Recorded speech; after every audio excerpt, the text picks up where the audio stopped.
em Tito capítulo 2. E se você for encontrando Tito capítulo 2, você fica de pé para que nós possamos ler todos juntos. Tito capítulo 2, nós leremos a partir do verso 11. Gostaria que você, encontrando, ficasse de pé, por favor, para que nós pudéssemos fazer essa leitura pública das Escrituras. Tito capítulo 2, leremos a partir do versículo 11. Diz assim a palavra do Senhor: porque a graça salvadora de Deus se há manifestado a todos os homens, ensinando-os que, renunciando à impiedade e às concupiscências mundanas, vivamos nesse presente século sóbria e justa e piamente, aguardando a bem-aventurada esperança e o aparecimento da glória do nosso grande Deus e nosso Salvador Jesus Cristo, o qual se deu a si mesmo por nós para nos remir de toda a iniquidade e purificar para si um povo seu especial, zeloso de boas obras. Fala disto e exorta... até o 14, né? Muito bem, então vamos orar. Senhor Deus e Pai, em nome de Jesus, eu quero te agradecer, Senhor Deus, mais uma vez, Senhor Deus, por esse tempo, Senhor Deus. Quero pedir a tua bênção, Senhor Deus, agora para nós também, Senhor Deus, esse tempo de estudo, esse tempo de reflexão da tua palavra, ó Pai. Nos abençoa, ó Pai, para que nós possamos compreender, ó Pai, o que o Senhor quer nos falar nessa noite, ó Pai. E que a tua palavra, Senhor Deus, possa nos incomodar, que a tua palavra, Senhor Deus, possa nos transformar, que nós sejamos realmente, Senhor Deus, transformados, que nós não possamos, Senhor Deus, continuar da mesma forma, Senhor Deus, que chegamos aqui a esse local, mas que o teu Espírito Santo, ó Pai, venha trabalhar em nossos corações e nossas vidas, ó Pai, dando realmente, Senhor Deus, a nós um novo direcionamento. Nos abençoa, Senhor Deus, pois nós oramos e pedimos tudo isso em nome de Jesus. Amém. Podeis assentar, podeis ficar à vontade, né? Esse texto de Tito, capítulo 2, de 11 a 14, vai falar de um assunto importantíssimo, que é essa manifestação da graça de Deus.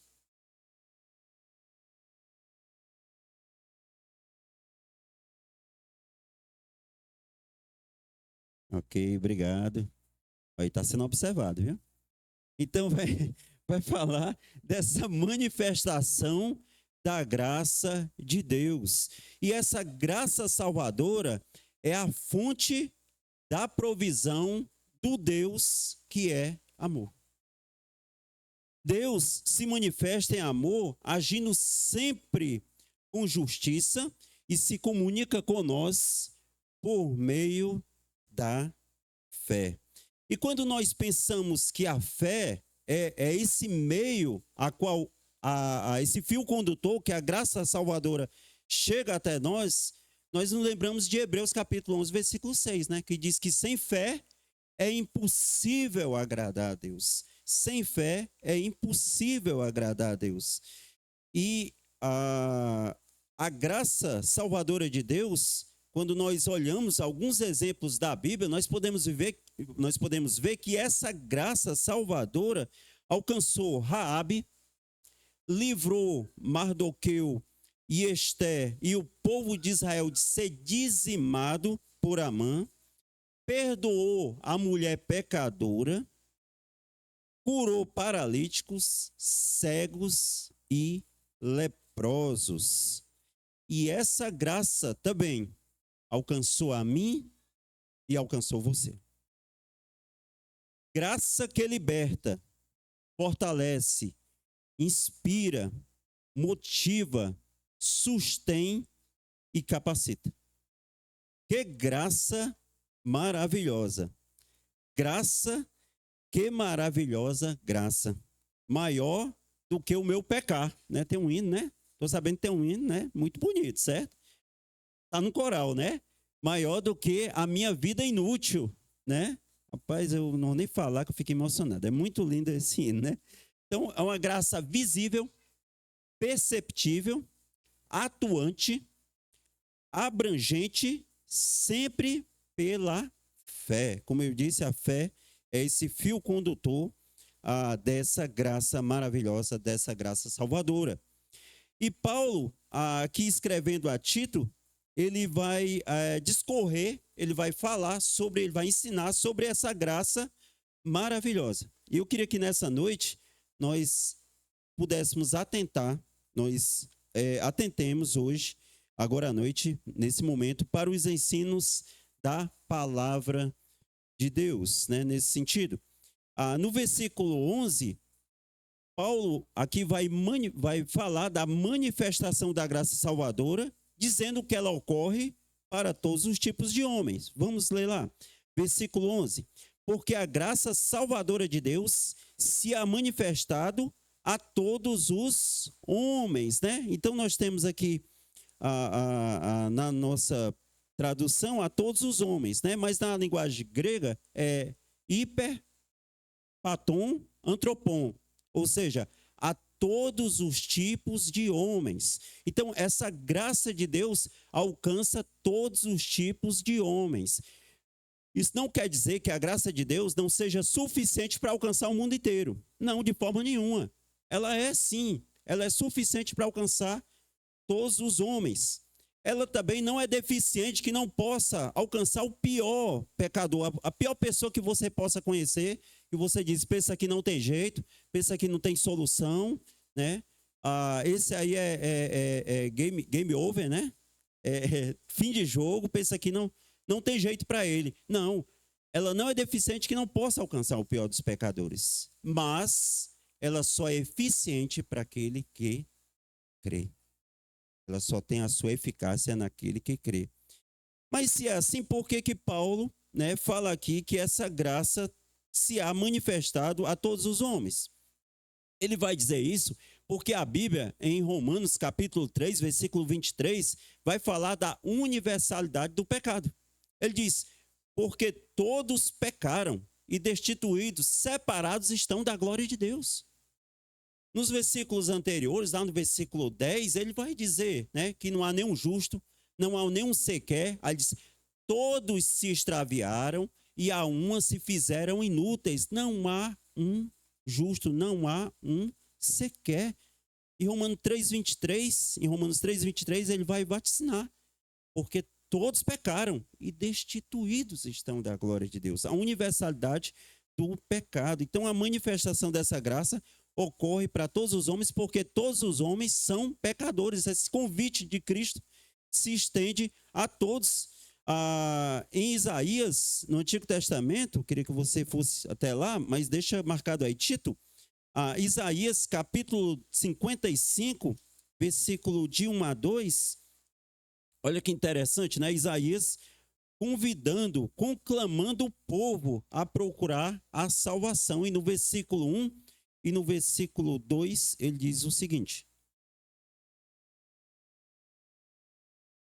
ó vós, todos os que tendes sede, vinde às águas, e os que não tendes dinheiro, vinde, comprai e comei. Sim, vinde e comprai, sem dinheiro e sem preço, vinho e leite. Por que gastais o dinheiro naquilo que não é pão? E o produto do vosso trabalho naquilo que não pode satisfazer?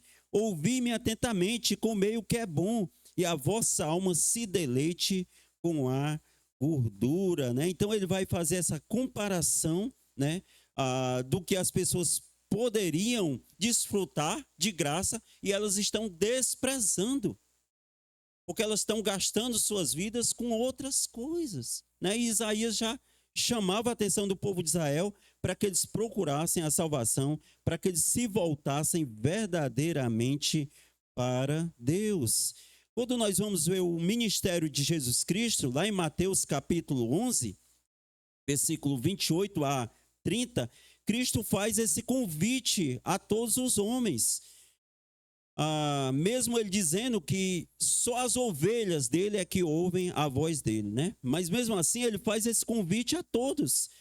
Mateus capítulo 11, versículo 28 a 30, ele diz, tá aqui, muito bem. Diz, vinde a mim, todos os que estáis cansados e oprimidos, e eu vos aliviarei. Tomai sobre vós o meu jugo e aprendei de mim, que sou manso e humilde de coração, e encontrareis descanso para as vossas almas, porque o meu jugo é suave e o meu fardo é leve.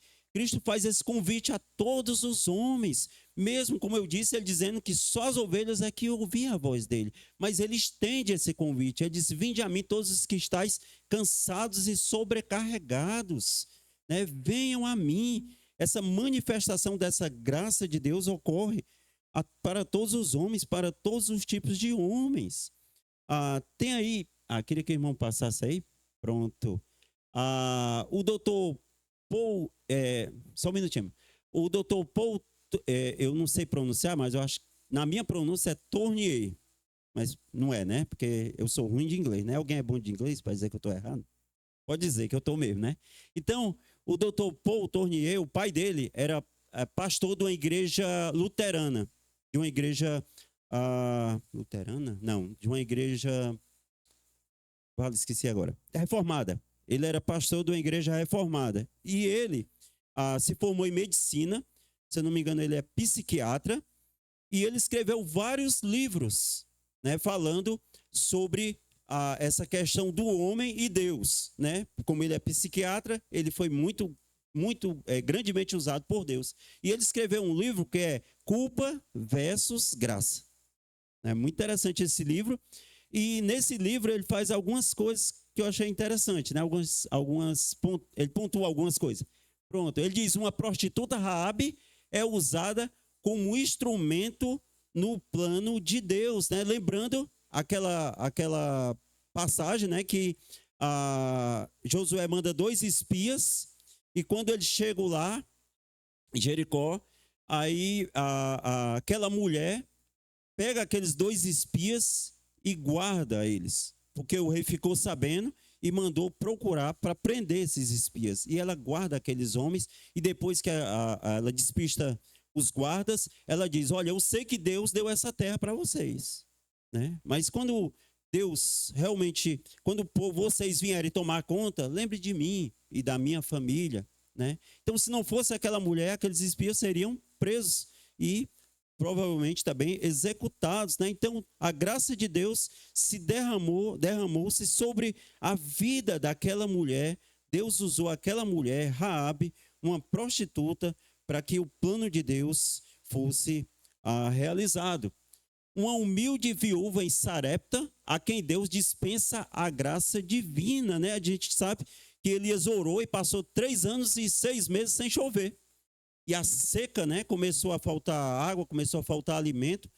E Elias chega na casa dessa viúva, só está ela, o filho dela, diz, a nossa provisão é tão pouco que nós vamos comer e morrer, né? Não é que eles iam comer e morrer ao mesmo tempo, mas é que futuramente não teria comida e fatalmente morreria por inanição. Então, Elias diz, não, vamos lá, né? Não vai faltar azeite nessa botija, né? E Deus dispensa a graça dele na vida daquela mulher. Outro aspecto, uma estrangeira de comportamento duvidoso, a samaritana, que Jesus revela que ele é o Messias, né? Aquela conversa, aquele diálogo de Jesus com a samaritana, ela entende que ele é o Messias. Ele se revela para ela. E ela corre para chamar o povo, diz, olha, achei o Messias. Porque os samaritanos também esperavam o Messias, né? Não o Messias judeu, talvez o Messias samaritano. Mas eles esperavam um Messias também. E Deus usa aquela mulher, e Cristo se revela àquela mulher, e ela reconhece ele como Messias. Ao filho pródigo da parábola, a quem o pai abre totalmente os braços, para grande escândalo do seu virtuoso irmão, né? A gente sabe essa parábola aí do filho pródigo, né? Está em Lucas 15, de 11 a 32, né? Como aquele rapaz volta e pede perdão ao pai, e o pai o perdoa, né? E o recebe. Ele queria ser tratado como um servente, um escravo, um empregado. E ele disse, não, bota a roupa boa nele, bota as chinelas, as sandálias nos pés, porque naquele tempo só fazia isso com visitas, né, bem acima do padrão, né, com nobres visitas. E o pai o recebe, né, o irmão que se achava muito virtuoso, olha, por que você faz isso, né? Logo esse aí que desperdiçou os teus bens e tudo. Mas Deus derrama, a gente pode ver a graça de Deus derramada na vida daquele rapaz. Uma pobre vendedora de púrpura, Lídia, a primeira europeia a receber o batismo cristão, né? A Bíblia diz que Paulo estava pregando e Lídia começou a ouvir, e a Bíblia diz que Deus fez com que Lídia entendesse aquela mensagem. E ela aceita a Cristo, ela diz: olha, vocês vão ficar na minha casa, hospedados na minha casa, né? E vão ficar lá e tal. E constrangeu, né, Paulo para ir para a casa dela e para ficar lá, e eles a batizam, né? Então, a gente pode dizer que é a primeira europeia a receber o batismo cristão. Um refugiado, Áquila, quem primeiro acolhe Paulo em Corinto, né? A gente sabe que Áquila e Priscila foram expulsos da Itália, e eles, como refugiados, ele acolhe a Paulo, né? A graça de Deus manifestada na vida daquele homem, que também agora abençoa o grande apóstolo, o grande missionário Paulo, em Atos capítulo 18, versículo 2, né? Então essa manifestação da graça de Deus, ela ocorre nós vimos aí todos os tipos de pessoas, né? Então é uma graça essa graça salvadora que alcança todos os tipos de pessoas. A segunda manifestação da graça salvadora de Deus está no versículo 12. Voltando lá para o nosso texto de Tito: ensinando-nos que, renunciando à impiedade e às concupiscências mundanas, vivamos neste presente século sóbria e justa e piamente. Então, a segunda manifestação da graça de Deus, ela nos ensina, aí no versículo 12, ela nos ensina a viver, como devemos viver, né? Então, ele diz que ela vai nos ensinar para que nós possamos renunciar à impiedade, à concupiscência humana, à concupiscência mundana, e possamos viver de uma forma sóbria, justa e piamente em Cristo Jesus. Lá em 2 Coríntios, capítulo 12, versículo 9 a 10, alguém aprendeu essa lição, né? O apóstolo Paulo. 2 Coríntios, capítulo 12, versículo 9 a 10.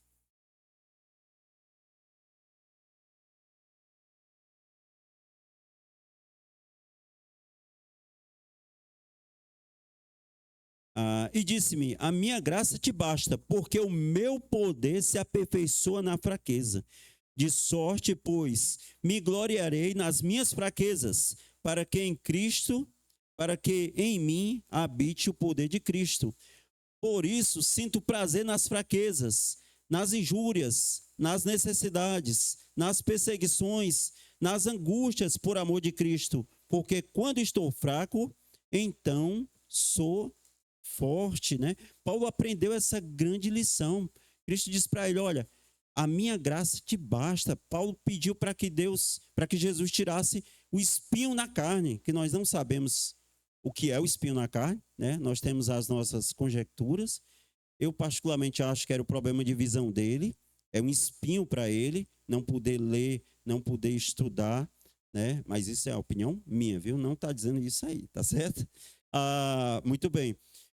Então, Cristo diz para ele o quê? A minha graça te basta.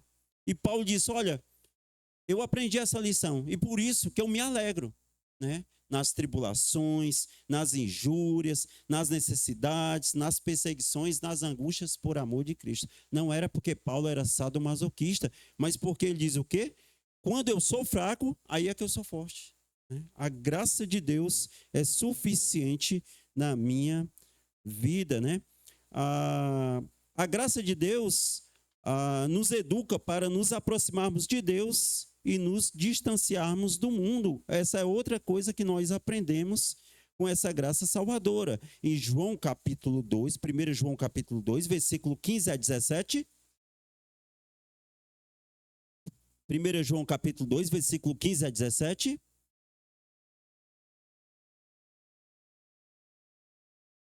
Ele diz: não ameis o mundo, nem o que no mundo há. Se alguém ama o mundo, o amor do Pai não está nele. Porque tudo que há no mundo, a concupiscência da carne, a concupiscência dos olhos e a soberba da vida, não é do Pai, mas do mundo. E o mundo passa e a sua concupiscência, mas aquele que faz a vontade de Deus permanece para sempre. Né? O apóstolo João vai dizer para eles: olha, não amem o mundo, nem as coisas que há no mundo. Não amem o mundo, porque se alguém ama o mundo, ele se torna inimigo de Deus. Ele se torna inimigo de Deus. Então, eles não deveriam amar o mundo. E por que que nós colocamos esse versículo aqui? Por que que nós estamos dando ênfase aqui a tudo essas coisas? Porque diz que se alguém ama o mundo, o amor do Pai não está nele, e que todas essas coisas são passageiras. O mundo passa e os seus pecados e as suas concupiscências, mas aquele que permanece em Deus, aquele que permanece no Senhor, aquele que faz a vontade do Senhor, vai permanecer para sempre. Permanece para sempre. A graça de Deus nos educa para nos aproximarmos de Deus e distanciarmos do mundo. C. Também vivemos em tempos difíceis, por isso que nós temos que aprender a viver. Em 2 Timóteo, capítulo 3, versículo de 1 a 5, ele vai falar desses tempos difíceis. Esta é uma palavra fiel, se alguém... Não, opa, é 2 Timóteo, e é outra coisa, né? É outro assunto. 2 Timóteo, capítulo 3, versículo 1. Sabe, porém, isto, que nos últimos dias sobrevirão tempos trabalhosos, tempos difíceis, tempos comparados como tempos de guerra. Porque haverá homens amantes de si mesmos, avarentos, presunçosos, soberbos, blasfemos, desobedientes a pais e mães, ingratos, profanos, sem afeto natural, irreconciliáveis, caluniadores, incontinentes, cruéis, sem amor para com os bons, traidores, obstinados, orgulhosos, mais amigos dos deleites do que amigos de Deus, tendo aparência de piedade, mas negando a eficácia dela, destes afasta-te. Então, quando alguém dissesse para você, a Bíblia é um livro antigo, foi escrita há muito tempo, aí você mostra esse versículo, viu? Porque eu ainda não vi uma lista tão atualizada como essa. Porque as pessoas, o mundo é desse jeito mesmo. Os homens são desse jeito mesmo. Então, nós vivemos em tempos difíceis. E essa graça de Deus vai nos ensinar a viver. Temos que viver de uma maneira sóbria, piamente, com piedade diante de Deus. Vivemos em tempos difíceis e temos que saber viver. Para finalmente, a gente pode passar aí, amado. Para vivermos uma vida de sensatez, justiça e piedade diante de Deus. E essa graça de Deus nos ensina a viver assim. A terceira manifestação da graça de Deus está no versículo 13. Aguardando a bem-aventurada esperança e o aparecimento da glória do grande Deus e nosso Salvador, Jesus Cristo. A graça salvadora, a manifestação da graça salvadora, nos leva a aguardar a bendita esperança. A bendita esperança, a segunda vinda de Cristo. E no versículo 13, ele vai dizer que o Senhor Jesus é o nosso grande Deus e o nosso Salvador. É a Ele que nós aguardamos. É a Ele que nós almejamos a sua vinda. Amados, se o crente vive uma vida que ele não almeja isso na vida dele, tem alguma coisa errada com a vida dele. Tem alguma coisa que ele tem que consertar na vida dele. Eu não posso dizer que amo a Cristo, que quero ir para o céu, mas quando se fala da vinda de Cristo, não, rapaz, ele tem que demorar mais um pouquinho. Eu tenho que ajeitar umas coisas na minha vida. Mas depois ajeite. Porque se você não ajeitar, o problema é seu. Porque quando ele chegar o tempo dele vir, ele vai vir e você tem que estar preparado, né? Quando nós dissemos que aguardamos essa bendita esperança, é porque lá a Bíblia diz que nós aguardamos novos céus e nova terra. Apocalipse capítulo 21, versículo 1, vai nos dizer isso, né? Essa bendita esperança é o novo céu e a nova terra. Apocalipse 21, versículo 1. E vi um novo céu e uma nova terra, porque já o primeiro céu e a primeira terra passaram, e o mar já não existe, né? Então, Deus vai destruir essas coisas que já estão, que foram criadas e sofrem com a corrupção do pecado, e ele vai fazer novos céus e nova terra, ou seja, a eternidade.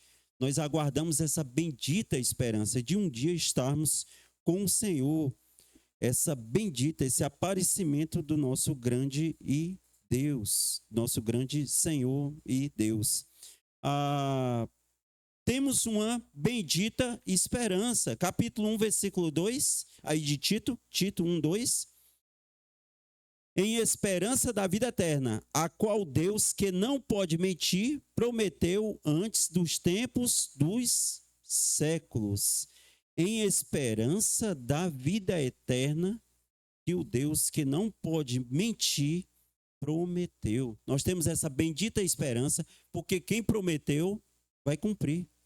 Porque Deus, como o pastor Lênin estava explicando hoje na EBD, ele preserva a sua integridade, ele preserva a sua autoridade. Se ele prometeu, ele cumpre.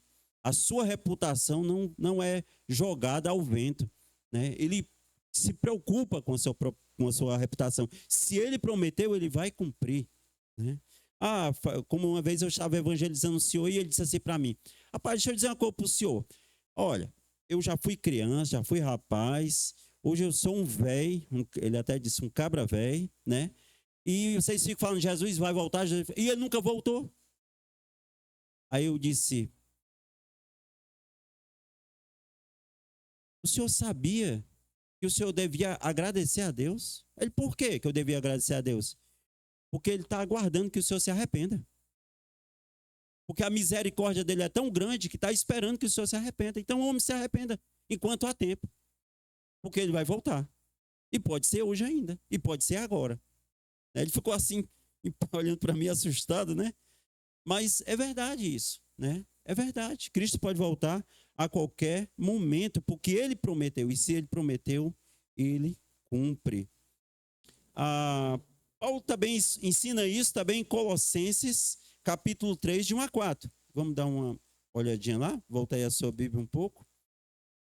Colossenses, capítulo 3, de 1 a 4.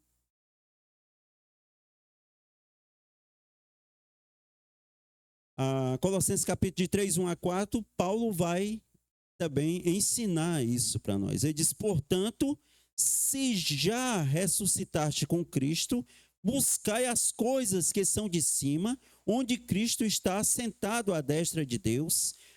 Pensai nas coisas que são de cima e não nas que são da terra, porque já estáis mortos e a nossa vida está escondida com Cristo em Deus.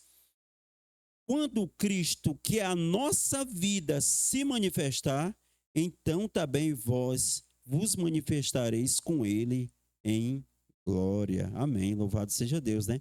Então, o pastor Lênin já explicou também para nós essa partícula se, né? Diz: portanto, se já ressuscitaste com Cristo, ou seja, visto que ressuscitaste com Cristo, não é uma dúvida, é uma certeza. Visto que vocês ressuscitaram com Cristo, vocês têm que buscar as coisas lá de cima. Vocês têm que pensar nas coisas lá do alto, onde está assentado, onde está localizado, onde Cristo está assentado à destra de Deus. Pensem nas coisas lá de cima, não pensem nas coisas que estão aqui nessa terra. Por quê? Porque vocês já morreram para esse mundo. Vocês já morreram para esse mundo. A vida de vocês agora está escondida, ela pertence a Cristo Jesus. Então, quando Cristo se manifestar, quando essa manifestação de Cristo, quando ele vir na sua vida, na sua vinda, quando ele se manifestar, então também nós nos manifestaremos com ele em glória, né? Então nós devemos pensar nas coisas do alto, nós devemos buscar as coisas do alto, porque essa graça salvadora nos leva a guardar essa bendita esperança que com certeza alcançaremos. E a quarta manifestação da graça de Deus vai revelar a obra de Cristo. Versículo 14, voltando lá para Tito. O qual se deu a si mesmo por nós para nos remir de toda a iniquidade e purificar para si um povo seu especial, um povo seu especial, zeloso de boas obras. Essa manifestação da graça de Deus revela a obra de Cristo, e a obra de Cristo sempre foi completa.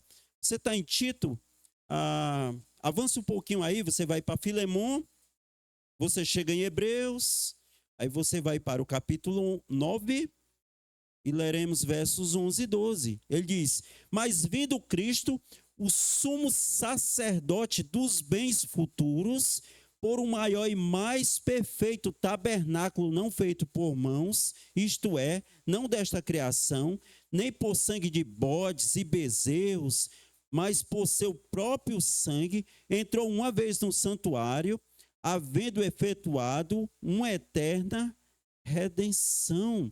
Cristo é o nosso sumo sacerdote, né? E ele entra no tabernáculo perfeito e ele vai oferecer essa oferta que vai expiar o pecado de uma vez por todas. E essa oferta era ele mesmo, né? Cristo é o ofertante e ele também é a oferta. E o sacrifício dele é perfeito. E ele vai dizer aqui, não como lá no Antigo Testamento, né? Sangue de bodes e bezerros, mas pelo seu próprio sangue. Os homens sacrificavam animais no templo, lá no altar do holocausto. Aquele sangue era aspergido na base do altar. E aquele sangue derramado daquele animal, que era substituto do homem, cobria o pecado do homem. Mas isso não era suficiente para tirar, para expiar a culpa. Porque quando o homem pecava, ele tinha que fazer novamente o sacrifício. E o sumo sacerdote, uma vez por ano, ele entrava no Santo dos Santos. E ali ele tinha que antes fazer expiação por ele mesmo, para depois fazer expiação pelo povo. Mas a Bíblia diz que Cristo é o nosso sumo sacerdote, nosso perfeito sacerdote. E ele fez uma expiação, ele fez um sacrifício que não tem prazo de validade. Ele diz, olha, se o sangue de uma novilha espazida traz perdão, quanto mais o sangue de Cristo, né? Quanto mais a obra redentora de Cristo, quanto mais o seu próprio sangue traz perdão, traz reconciliação, traz salvação, né? E a obra de Cristo, nós sabemos que pela obra de Cristo nós fomos salvos pela graça. O que diz Efésios 2:8-9, hein? Porque pela graça sois salvos, mediante a fé. Isso não vem de vós, não de obras, para que ninguém se glorie, porque somos feitura sua, criados em Cristo Jesus, para as obras, as quais de antemão preparou para que andássemos nela. Não é verdade? Né? Então tá aí um Braille aí para mim, viu? Mas, mais do que um Braille, né? Nós temos o quê? Uma obra maravilhosa feita por Cristo, que trouxe a salvação para as nossas vidas. Nós fomos salvos pela graça de Deus. A palavra graça é favor imerecido, porque pela graça de Deus, pelo favor imerecido, né, vocês foram salvos. Isso não vem de vocês. Ninguém pode comprar o perdão de Deus, né? Às vezes a gente faz esse censo, né? E é tão interessante, né? Os irmãos aqui que sempre participam da evangelização sabem, né? Quando a gente pergunta o que é preciso fazer para ir para o céu, a pessoa, boas obras, ajudar o próximo, né? Fazer caridade. A resposta sempre é a mesma, né? Porque o homem acha que ele pode comprar o perdão de Deus, ele pode barganhar com Deus, mas não existe jeitinho brasileiro, não existe barganha, não vem de vós, é um presente de Deus. E presente não se compra, presente não se paga, presente se recebe. Se uma pessoa for lhe dar um presente, você vai estender suas mãos, o que tem nas suas mãos? Nada. Mãos vazias para receber o presente. Assim é a salvação, é um dom de Deus, é um presente de Deus. Não vem das obras para que ninguém se glorie. E porque nós somos feitura dele, porque nós somos criados em Cristo Jesus. Lembra do versículo lá em cima de Efésios? Ele vos deu vida, estando vocês mortos nos vossos delitos e ofensas e pecados, né? Então, ele nos deu vida, criados em Cristo Jesus, agora nós estamos aptos a fazer as obras que antemão ele preparou para que andássemos nela. Certo? Que antemão ele preparou para que andássemos nela. Pregar o evangelho. Pregar o evangelho é uma consequência daquele que foi salvo. Né? Um senhor estava evangelizando nessa rua aqui, aí o senhor pegou e disse assim para mim, estava eu e o Araújo, né? Ele disse, é interessante esse trabalho de vocês pregam o evangelho, pregam a salvação e estão se salvando, né? Aí eu disse, não, peraí, vamos entender melhor aqui. Né? Eu fui para esse texto e expliquei para ele, né? Eu disse, olha, deixa eu dizer uma coisa para o senhor, ninguém pode dar aquilo que não tem. Então eu não posso falar da salvação de Deus se eu não tenho essa salvação. Mas porque ele me deu, aí agora eu posso falar dela. Né? Ninguém pode dar aquilo que não tem, né? Fomos salvos pela graça. E Pedro vai ensinar quem nós somos. 1 Pedro, capítulo 2, versículo 9 a 10. Você volta para Tito, aí tem Hebreus, Tiago, né? 1 Pedro. Vai para o capítulo 2, versículo 9 e 10. Mas vós sois a geração eleita, o sacerdócio real, a nação santa, o povo adquirido, para que anuncieis as virtudes daquele que vos chamou das trevas, para a sua maravilhosa luz. Vós que em outro tempo não erais povo, mas agora sois povo de Deus, que não tinhais alcançado misericórdia, mas agora alcançastes misericórdia. Essa obra de Cristo vai mudar totalmente a nossa identidade. Né? O pastor Leno botou no devocional lá do WhatsApp, entenda quem você é. Porque quando você entender quem você é, aí, menino, o negócio vai pegar. Eu creio que o nosso problema é justamente esse. É porque nós não entendemos ainda quem nós somos. E por que somos? Pedro ensina. Ele diz, olha, vocês são o quê? Geração eleita. Vocês são sacerdócio real. Vocês são nação santa. Vocês são povo adquirido por Deus. Né? Tudo isso vocês são. Vocês agora sabem quem são? Pronto. Agora, para que serve tudo isso? Não é para se amostrar, como o cearense diz, né? Não é para se amostrar. Mas é o quê? Para servir a Deus, para que anuncieis a virtude daquele que vos chamou das trevas para a sua maravilhosa luz. Ele vai dizer que nós antes não éramos povo. Nós éramos o quê? Nada. E o que nós somos hoje? Nada, tá bem. Mais um nada diferente. Né? Um nada agora que tem valor diante de Deus, né? Mas agora nós somos o quê? Povo de... Brincadeira, viu? Mas nós somos agora o quê? Povo de Deus. Nós não tínhamos alcançado misericórdia, mas agora nós alcançamos misericórdia. Essa graça, essa manifestação da graça de Deus revela a obra de Cristo e Paulo ensina quem somos e para que somos. Deus nos salvou para uma nova vida. Lá em 2 Coríntios 5,17, todo mundo sabe, né, que esse versículo, o que é que diz? Porque se alguém está em Cristo,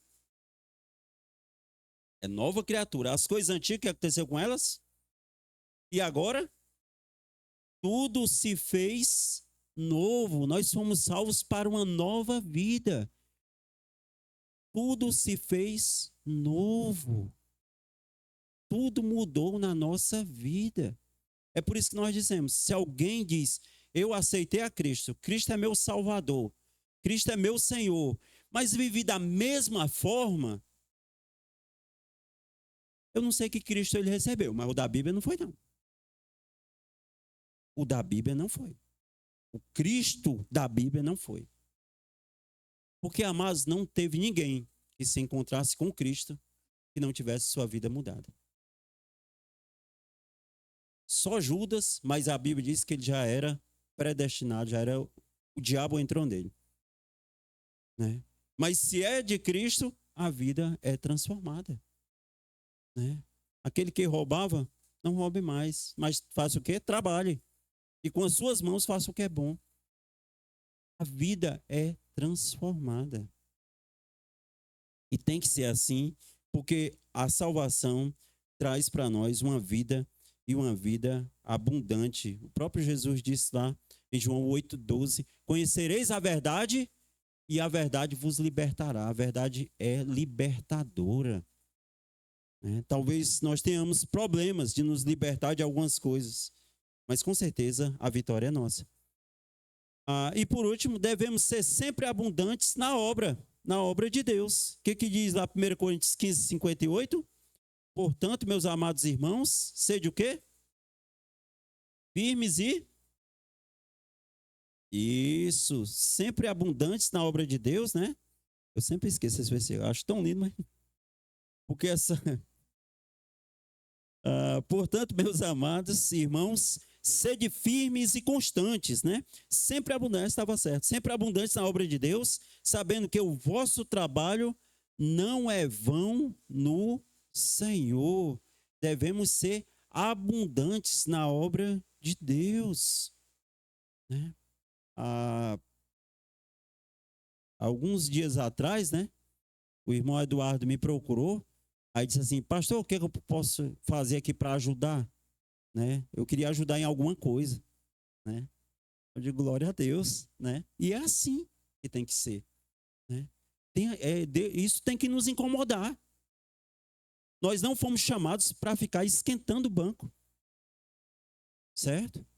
Não fomos chamados para isso. Esse banco que você está é confortável, que bom, mas só para você assistir o culto, viu? Mas você não foi chamado para ser assistente. Aqui não é programa de auditório para você ser assistente de palco, não. Assistente de auditório, não. Você foi chamado para um propósito.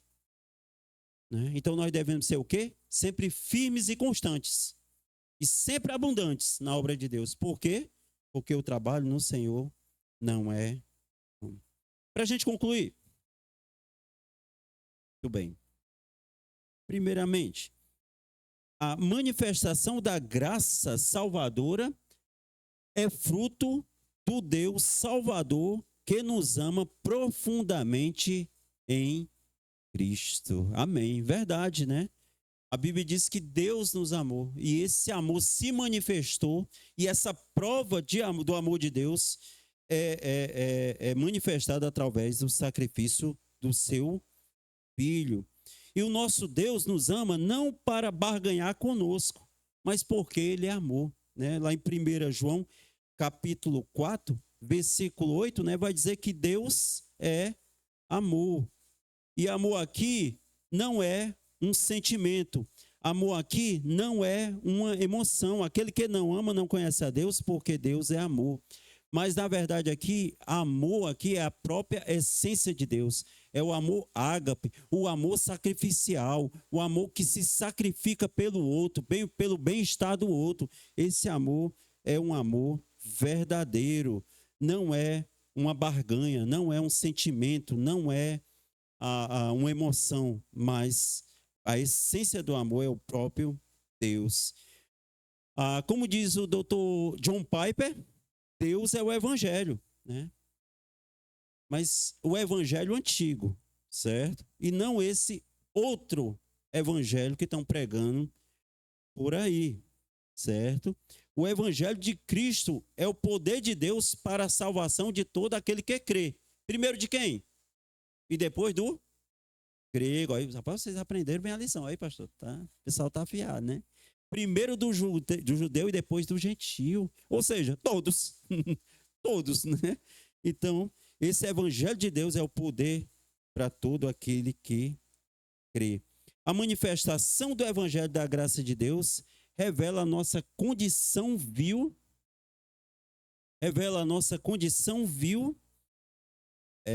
a ação soberana de Deus em nos buscar em Cristo e a plena segurança que temos nele. Verdade, né? Essa manifestação de Deus revela o nosso pecado, revela que nós estamos perdidos, mas também mostra essa ação soberana de Deus em nos alcançar, em nos buscar, para nos dar essa plena segurança que temos em Cristo. E é por causa dessa graça que temos o lindo cântico de Moisés lá em Apocalipse, né? Vamos dar uma olhadinha? Apocalipse capítulo 5, 15, versículo 3 e 4. E é muito lindo mesmo, né? Esse cântico de Moisés. Apocalipse 15, versículo 3 e 4. Vamos ler só esses dois versículos. Ele diz: e cantavam o cântico de Moisés, servo de Deus, e o cântico do Cordeiro, dizendo: grande e maravilhosas são as tuas obras, Senhor, Deus Todo-Poderoso. Justos e verdadeiros são os teus caminhos, ó Rei dos santos. Quem te não temerá, ó Senhor, e não magnificará o teu nome? Porque só tu és santo. Por isso todas as nações virão e se prostrarão diante de ti, porque os teus juízos são manifestos. Você conhece esse cântico de algum lugar? Nós cantamos, né? Aqui, né? Não assim, mas com esse sentido, né? O Senhor Jesus deixou bem claro o motivo da sua vinda. Lá em Lucas, capítulo 19, versículo 10, ele diz que veio para buscar e salvar aquele que se havia perdido. Ele veio buscar o perdido. Ele diz: os sãos não precisam de médicos. Se alguém se julga são, se alguém se julga autossuficiente, não foi para você que Cristo veio, mas ele veio para buscar e salvar aquele que está perdido. Mas aquele que se julga são e autossuficiente tem uma péssima notícia para você. A Bíblia diz que todos pecaram e inclui você também, certo? Então é só você está completamente enganado, né? Deus é glorificado quando o homem é salvo por sua maravilhosa graça. A Bíblia diz que há festa nos céus. A Bíblia diz que há alegria quando alguém se arrepende, quando uma alma se arrepende, quando um homem é salvo, né? Que nós possamos realmente entender essa graça de Deus a cada dia em nossas vidas e que essa graça de Deus possa continuar a cada dia modificar, transformar nossas vidas para que nós possamos servir a Deus de todas as nossas forças, de todo o nosso coração e que toda honra, toda glória seja dada a Ele. Amém? Vamos orar. Senhor Deus e Pai, em nome de Jesus, eu quero te agradecer, ó Pai,